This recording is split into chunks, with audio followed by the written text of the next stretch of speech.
So we've got episode 4 of Toad Talk here with John, the founder of JumboMax Grips. Sam and I, in the heyday of our speed training, loved messing with larger, smaller, heavier, counterbalanced grips. And you know, as Sam was just mentioning, at the PGA show in January, it was amazing to see the effect of ball flight it had. So awesome to have John on. John, we'd love to hear. You know, we have our moment of, wow, the Speed Toad would be a great way to do this. We would love to hear your moment back in 2009. The grip industry was the same for decades. How did you kind of get to the point where you were like, hey, there's a better way to do this? Yeah, I mean, the grip market, I'd like to say, is the same for centuries. I mean, it really hasn't changed from the beginning, has it much? But it was interesting. One of my best friends, one of my very best friends who happens to be our VP of operations now, introduced me to the inventor of the grip, and it's golf professional. Growing up in the 90s, you know, we were always told you put a couple wraps on a grip and it'll fix your hook. And that was kind of the industry standard back then. So I was real skeptical like everybody else was. You know, big grips are going to make you go right. I mean, that's what we were all taught. That was the understanding. So I said, yeah, just let me go. My buddy said this guy really needs somebody to help him launch the company, and, you know, you'd be perfect for it. And I was ready to get back in the golf space because I segued into fatherhood and some other things in my career. So it was a perfect time, and I wasn't thinking that this would be it. But after I hit the grip, it was an aha moment. You know, when you start, you know, as a player, when you're picking up distance and you see that ball flight and you can see the spins down and, you know, it's carrying further. It's pretty exciting. I mean, that's what we live for in golf is, you know, just to improve and hit the ball further and straighter. And when I hit the grip for the first time, that was my experience. So I was immediately a believer.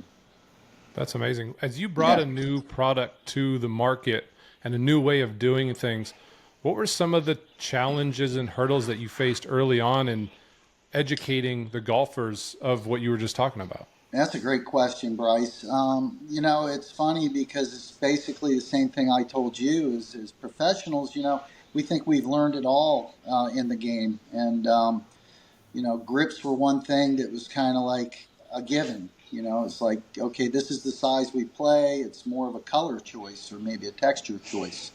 So, you know, just that experience of going through those moments of, you know, wow, this is really game changing, and you know, having the opportunity to be part of it, and you know, it's just been a heck of a journey. Mm-hmm. So you know, it's one thing too. It's a difficult thing to show and a much easier thing to feel. And I know I just mentioned it, but at the PGA show, when I sat down with Alex, I chatted with you at your booth and then popped over with Alex on the range. And to watch, as we kept the grip weight the same, to watch what the grip size did to my ball flight with my 8-iron, yeah, absolutely. It was amazing. It was an automatic, you know, change the size of the grip, ball moves left, change it back, ball moves right. I never thought it would be something so clear to see, so instant of change. Yeah, I mean, it really is. I mean, the size of the grip affects the closure rate of the face. It's, you know, it's something that, you know, we all understand. The bigger the handle, the slower the turning of it. So you get your bigger muscles involved with less face rotation. So the club doesn't open and close as much, and it does it at a slower rate. So we're able to really affect a lot of things with the swing just based on size. And then, you know, you alluded to weight as well. Weight has another effect in it, and it helps get the club out front a little sooner. So the adage of, you know, bigger grip could make you hit it right if it's really light and you have fast hands. And then it just gets to the point of sequencing and how we're all built differently and what grip is right for what person. And, you know, that's what's got us to the point of where we're at, which is grip fitting. And, you know, I think that's really the game-changing part of the industry, you know. Like people, you know, would scoff at big grips and wouldn't even give them a try. And then it became the arthritic grip. As I told you, my buddy, he happened to be the head of the villages. So he brought us into the villages, and we were on fire because, the old folks have achy hands and it fit the narrative. But the hidden part about it was the performance. I mean, we would see it time and time again. People would hit the ball 4 more miles an hour faster, and then it wasn't always a heavy grip. Sometimes it was a lighter grip. And one thing was constant, though, is we never really ever saw anybody stay in a standard grip. So we really knew we were onto something at that point because the numbers don't lie. We're not here to tell you have to play a big grip. We're just here to show you the numbers. And as you guys saw at the PGA shows, the numbers just don't lie, and kind of dictates what grip performs best for your sequencing. Yeah. I think that's a really awesome thing that you've especially been able to do is take those senior golfers who are struggling with things like RA and has allowed them to continue to play golf. Because I know that's a really big thing. I had a lot of my dad's friends and different people growing up as they're golfing, and they're just like, my hands hurt so bad when I golf. And if I'm hitting the ground and squeezing the tiny grip, like, I'm not going to be able to continue to golf. Yeah, guys, some of the coolest things that I've experienced are just what you've said, the folks that write in and tell us, you've changed my world. I can now play golf again. I can play 18 holes, or I can practice more for my club championship. As simple as I don't get blisters anymore. We hear a lot of really cool things, and a lot of the seniors, are able to play more golf with less pain. And, as you get older, I'm no spring chicken myself, you start feeling the aches and pains. When you're young, you feel invincible and you play a lot of sports or whatever, you end up getting beat up a little bit. Well, having a bigger grip, if you have, achy hands or arthritis or have had some injuries to your shoulders or your joints, the bigger grip will absorb a lot of that wear and tear. So that was kind of the early part of JumboMax. We didn't ever advertise our brand like that because we saw the performance aspects and we didn't want to be pigeonholed into just a arthritic grip. Even though the industry kind of had put us there, Right. we were able to free ourselves of that. I won't call it a stigma because it does help a lot, but the notion of it's not a performance enhancing grip. So That's the coolest thing about it is even though it does that and it helps senior golfers to be able to play more golf and stuff, it's not like typical golf coaches a lot of times who aren't the golf coaches that don't know any better about grips and things like that. They'll get the senior guys that come into them and they'll be like, hey, my joints are hurting. What should I do? Swing slower. And that's kind of the answer, or change your swing or do this. When you can put a grip on and now performance itself also can increase and their pain goes away. And that's the double whammy that really helps. Yeah, I mean, we call it the Viagra of golf. So it's like, it is fun to watch older folks enjoy the game more. But, we got some pretty good young guys playing too. And as you guys know from being in the long drive game, a lot of the long drivers have gravitated to the big grip. So it's, the journey is still going. But I'd say in the last couple of years, we've made a lot of headway. Obviously having Bryson as part of our team has gone a long way to helping the grip, get to the general public. I think we would have got there, but not in the way that we have. It would have taken longer, and there would be more doubters. Bryson's definitely helped dispel some of the doubters, and now we've got younger kids. We've got kids of all ages coming up the ranks, so it's pretty cool to see. Yeah, you mentioned performance, and Bryson would be the face of, I would say, peak performance in golf. Sam and I were fortunate enough to compete against him in 22 when he got second in the world, and to Martin, you had two JumboMax guys going head-to-head for the championship. Tell us about I would love to hear how that relationship started with Bryson and what it's like working with someone that is at the peak of the sport. Yeah, I just call it fate. How else can you describe, having a 15-year-old kid pick up the grips and shoot 258s and a 59 the first 3 weeks he had them on. It's funny because the very first 2010 there was the Vegas Golf Show, and that was like the first big show that we attended, and paid the money, got the booth, set up the tent, did the whole 9 yards, and I'll never forget, this big guy comes lumbering over the hill straight for the tent. And I'm like, is he coming here? I'm like, yeah, all right. We got our first, guy coming up to talk to, and started the conversation. And, he was a pro out of Fresno, and he had a lot of young kids that he worked with, and he was, pretty knowledgeable guy. And he just said, hey, I always loved big grips, but nobody could do them right. They were, like tires. They were heavy. They were rubber. Da, da. So he said, these feel pretty good. You mind, if I take a couple sets back and practice with them? I said, no, absolutely. So we gave him a couple sets, not knowing who he was, Mike Shy, Bryson's coach. So as he got back to the tent and he ripped up his own clubs, Bryson, being the ever-curious guy that he is, decided that, he wanted to try him out, and he started swinging Mike's clubs and just loved the way they sat in his hands, because Bryson had a little re-gripping at the top when he was a little bit younger, and I think he felt like the grip was much more secure. There was no movement. Within 2 to 3 weeks, I think Mike liked to have Bryson go up to the red tees for scoring. He wanted to see if he could score with him. So, again, hey, Mike, how's he doing? He shot 258s and a 59. I was like, come on, baloney. I said, who is this kid? Ben Hogan couldn't do that, So I was kind of in awe of it, and, talked to Bryson throughout the next 2 to 3 years. And,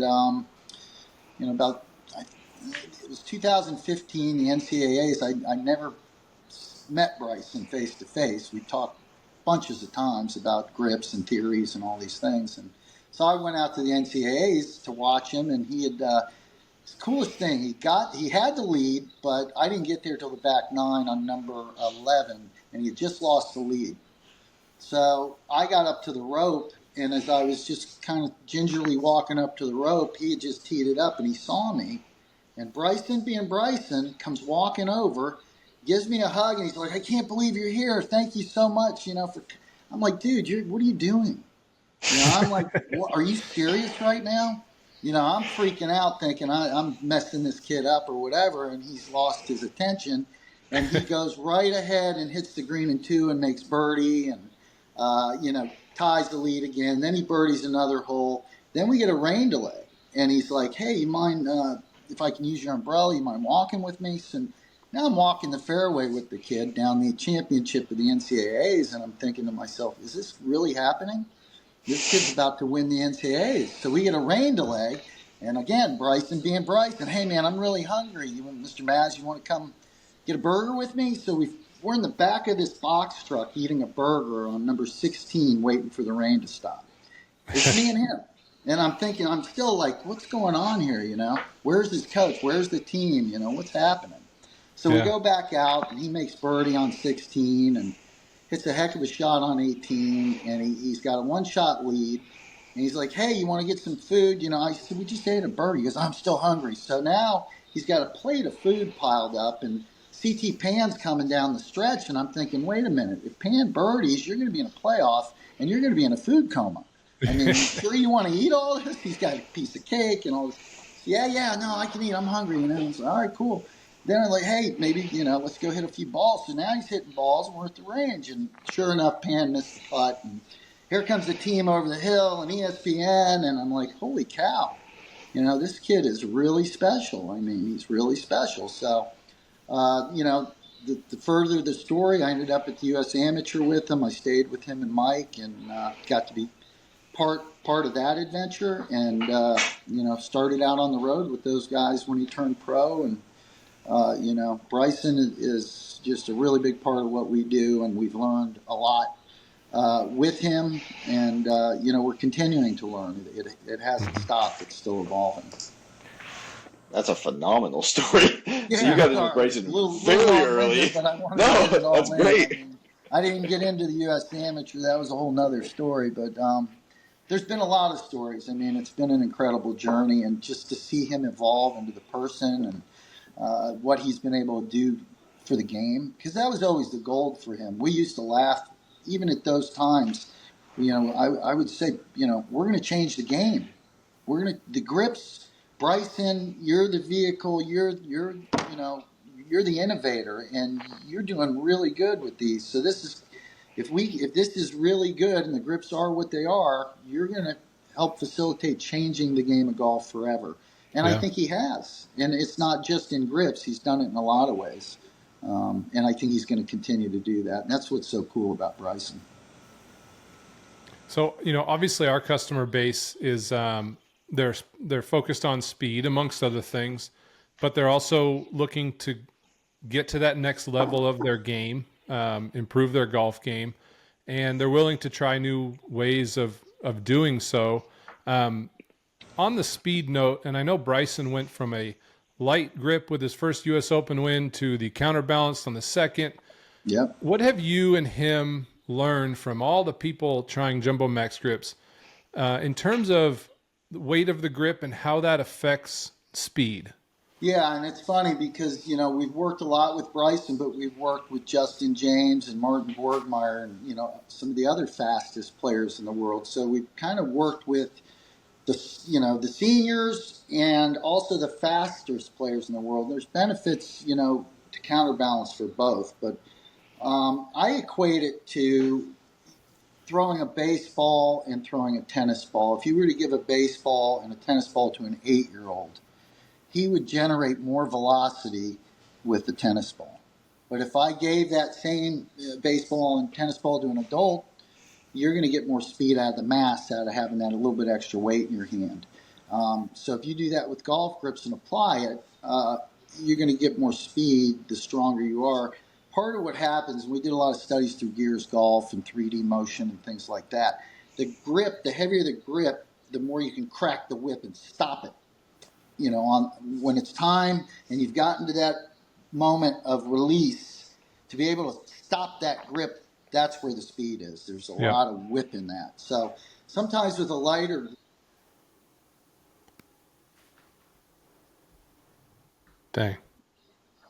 come from, so that's for stronger hitters. But if you have somebody who's a little weaker, maybe not the forearm strength, that has great tempo, but needs a little more lag and things like that, sometimes the lighter grip could be better. Again, it goes back to how do we determine what grip is best for each individual. I gotcha. So we've been able to develop an AI-driven app. It takes 200 data points on your hand, and it'll give you the measurements. And then it asks a few questions that we've learned working with the best players in the world over the years to fit you into what we believe is going to be close to the right grip. It's not going to be exact because it's not an in-person fitting. We have been doing in-person fittings. We're going to be doing more fittings. The goal is to be doing fittings all over the country, by early next year. So, we want to have the listeners and anybody that really wants to go explore how they can get better through a golf grip have a place to go do that. Yeah. And this is good for our listeners watching too, especially is go get fit for a grip, especially, but also check out the app because you can get fit just on the app. You can order a grip, you can try it out, you can see what feels good for you, and if you gain speed, if you help your dispersion. Yeah, Sam, that's a great point. There is a trial kit, so if you go on to our website, you can order a heavy and a light. So that's what I recommend because you want to know if the counterbalance is going to be a benefit. When we do our fittings, I'm going to say 60+% are in a heavier than standard grip. So when we say standard, we're talking maybe 60, 65 grams. We see players get improvement up to 125 grams. Heck, I put 100 gram into Bryson's 123 gram grip and we tested. I did that with Justin James. I mean, I'm probably giving away a couple trade secrets those guys might not want to give away, but you do those things and you take it to the extremes so you can see, what the results are. You learn so much when you go to the extremes. I think in golf we stay traditional and you're scared of getting outside that D2 magical swing weight that we always hear about. And, if your listeners don't understand, that's the constant weight of the club throughout the bag. So every club weighs the same. And it's where the balance point is on the club. So by moving the balance point throughout the shaft, you're able to really affect sequencing for different people. That's when you get to the individualist of fitting because none of us are built the same. Some of us have stronger upper bodies, lower bodies. Some of us need lag. Some of us come in from the inside, need to come in more from the front of the ball, get our hands ahead sooner. So there's different ways through size and weight of grips to impact all of that.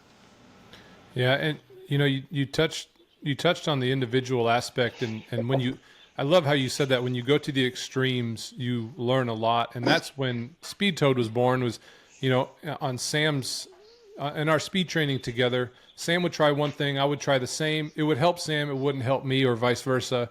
And then as Sam was marching up to 245 ball speed to take that record, that's when we realized, like, speed training with a stick, Sam speed training with the same stick as myself, that's not helping us. We need to be speed training with our actual grip, our actual shaft that has the bend profile.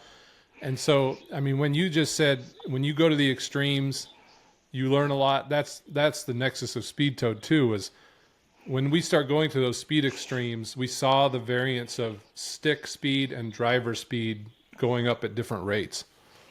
Yeah, that's phenomenal. I mean, that's the type of stuff, golf needs more of. Is getting out of the norm a little bit and seeing what really works, and knocking down the walls. You guys are doing it, and sounds Speed Toad's an up and coming brand, so it's cool to watch. New products that help people get better by just using them. I mean, you just got to be willing to try things. I would tell people, at the shows we used to do back in the day, it's $10. Try a grip. You're going to go over there and get one of those greasy sausage sandwich. You're going to end up with a stomach ache, and you're going to thank me later for going and getting trying the grip out.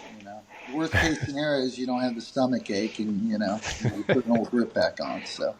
Yeah, that's a great point, is that a lot of people don't realize is it's really cheap to get different grips. It's easy to put a grip on. You can have somebody else put a grip on. It's easy to test them. You can try it out for a week. You see if it helps on one of your clubs, and you go from there. It's not like buying 4 different drivers and then trying them all out. It's very easy just to replace it back to the old if it doesn't work. Yeah, and I think we've simplified it with the app that we have and the trial kit. It makes it easy. You just try 2 grips, you put it on a 7-iron or a driver. The numbers aren't going to lie. You're going to get right on the launch monitor. Most people know their numbers nowadays, or have access to look at numbers. And the numbers don't lie. And even if you don't have numbers, you can see the flight. I mean, it's nothing like seeing a ball that usually curves a little one way or the other just start going straight. So the experience of getting into the right grip it's a breakthrough moment for most people. So now, that's I don't know if anybody's kind of really dug into what the reviews look like for us too, and the people that write in are just ecstatic. I mean, it's crazy to see the improvements. And like I said earlier, on the range of the PGA show, it was instant. Like, put a different grip and my ball moved over 5 yards left. It was like that. Yeah. Do you see the golfers using the same grip throughout their entire bag, so their driver and their pitching wedge all the way through have the same grip, or is there some transition in there? There's room for transition. Honestly, we've had both. I mean, like Retief Goosen plays the same grip all through the bag. We have a young man, Ian Gilligan, just got out on Korn Ferry. He was All-American out of University of Florida, and he's going to be a really good player. He downsizes on his wedges, because he's more of a field player, so he likes to get it a little more in his fingers on his wedges. I mean, it really it's about your needs and where the best fit is for your game. So I would say feel, but I think it goes beyond feel. I just think it goes playability and what works best, for your sequencing. That was a really good question, because driver swings are very different than iron swings, different than wedge swings. Yeah. So to be able to change swing weight can be different, grip size can be different, all that stuff. Yeah, and one thing we learned also, just working with players like Charles Howell and real good ball strikers, Tony Finau, Jonathan Vegas, we've done fittings with these guys, and when you go from heavy to light, you learn a lot. And one of the things we really learned that was kind of cool about the light grip is it's better for lag. So if you want to lower your window a little bit, or vice versa, if you want to hit a little higher, you go with a heavier grip. So we noticed that flight can also be part of the equation. So, we match it to basically what you're trying to do with your game. And one thing too, the name JumboMax. If you go on the website, there's all different sizes of grips, and I know some people think they're all extra large, but there's all different sizes. And I saw when I went heavy and wide with the grip, it raised my ball flight to your point just there. And Yep. I need a little bit lower ball flight. And again, it's really amazing to see how quickly it's pretty instant. Yeah, that's it exactly, Bryce. And people don't realize we have 35 variations of size and weights. We have standard grips.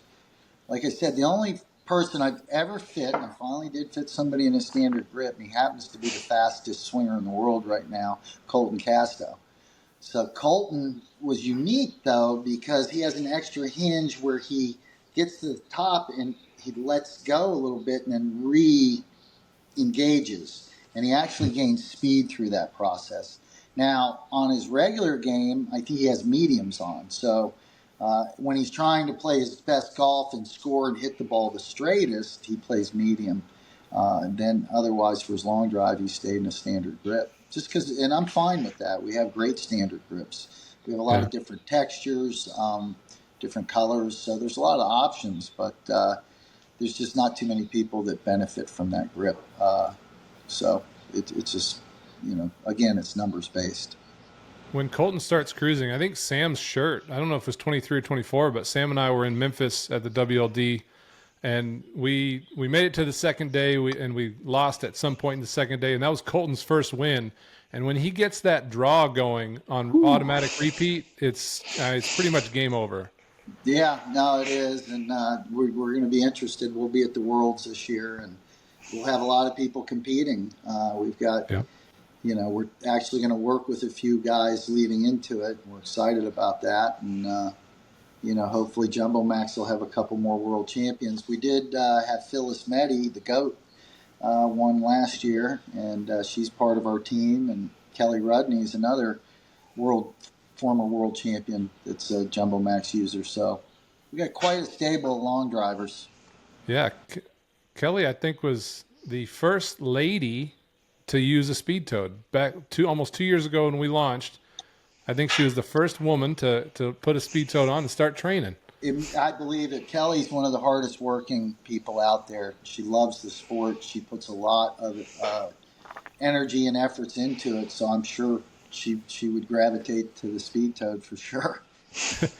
Now, one thing, I'm hogging the mic, Sam, sorry, but I would love to hear, when you do all those fittings for all the PGA players, as you were mentioning, is there the first time they try a JumboMax grip, regardless of which model, is there a common reaction or feedback that you get from them? Because those guys usually have been playing something pretty similar their whole life, and then they try something new.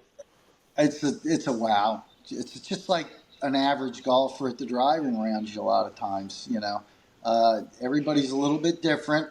I've heard things from I can win a world championship with this, and then it's that next step though of actually taking that leap, which is hard for a lot of established players.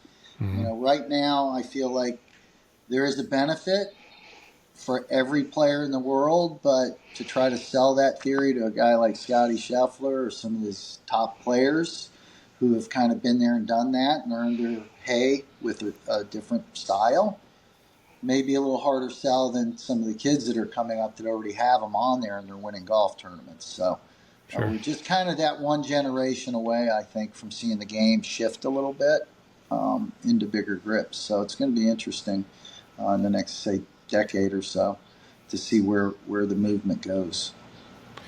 Yeah, that's a good segue to my last question on my list, at least, is what's next for JumboMax? I think we're really working hard to dial in our grip fitting right now. I think, we're expanding operations all over the world. We have our first fitting van is on the road, and, it's been well received. So hopefully we'll have mobile vans going around. We're working on different textures. You may see a very high-end JumboMax grip come out at some point. Cool. Which would be interesting. Gold-plated. Gold-plated. Yeah, well, You never know, Sam. You never With how know. many wins you have on tour, it might be. I don't know. It's gonna be fun, but I would say grip fitting is really the thing I think we could do for golf that would be the biggest impact. Yeah, we've developed it. We've got some companies that are incorporated into their fitting systems that are having a lot of success. Voda Golf uses JumboMax exclusively in their fittings, and they've really done well. Moving a lot of JumboMax and moving a lot of Voda Golf. So, we're seeing that more and more with some companies that are mobile fitting. So, even Nick from Club Champion picked up 6 miles an hour. So, we're working to try to figure out a way to, incorporate it into some of these sophisticated fitting centers, with all the shafts and the heads and but there's a need. So, if you don't fit grips, you're leaving something on the table. There's just no doubt about it. I bet it's a challenge for you. There's a lot of permutations between shafts and grip sizes. That's a tough puzzle to solve, I bet. It's tough, but not as tough as you would think. I think if you've got a similar frequency, as long as the shaft is bending in similar places, that it's somewhat of a similar frequency, the sequencing, whether you move the balance point up the shaft with weight or not, is not as dramatic, and the closure rate is the closure rate. So, you're not going to see too much difference performance in the shaft. Our director of club fitting, Alex Trujillo, is probably one of the best numbers guy in the world. He worked with Bryson for a number of years. He was with FlightScope for a long time. So he has the shaft analyzer. So we've done a lot of research looking at performance and shafts and things like that. And I think if you could get fit for the grip first, it translates into the rest of the fitting. Interesting. Yeah. Awesome. Well, we follow you on Instagram. I subscribe on YouTube. Where can people find you? Download the JumboMax app. Yeah, jumbomax.com. Download the app and take the app and then use the trial pack to figure out if the grip works for you or not. It's a safe way to give the grips a try without overcommitting to a set, because last thing we want to do is see people not have a great experience. And sometimes I think the biggest thing that'll happen is folks will go into PJ Superstore or Golf Galaxy and they want the Bryson grip. So the first grip they're going to grab is the extra large, and a lot of times it's the ultralight. So here they are with an extra large ultralight.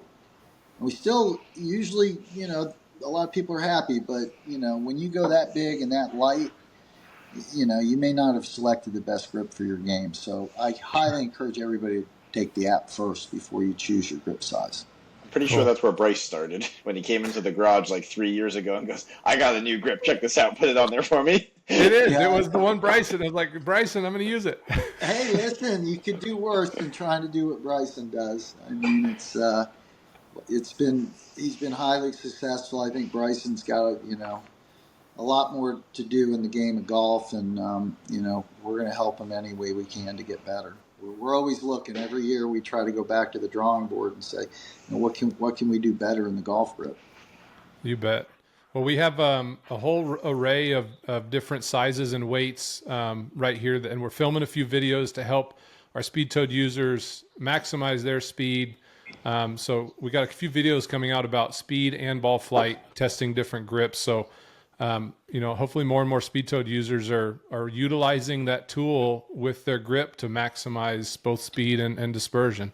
I think that's awesome, guys. If we can, encourage people, with speed-toed and JumboMax, I can't think of a better combo to pick up speed for sure.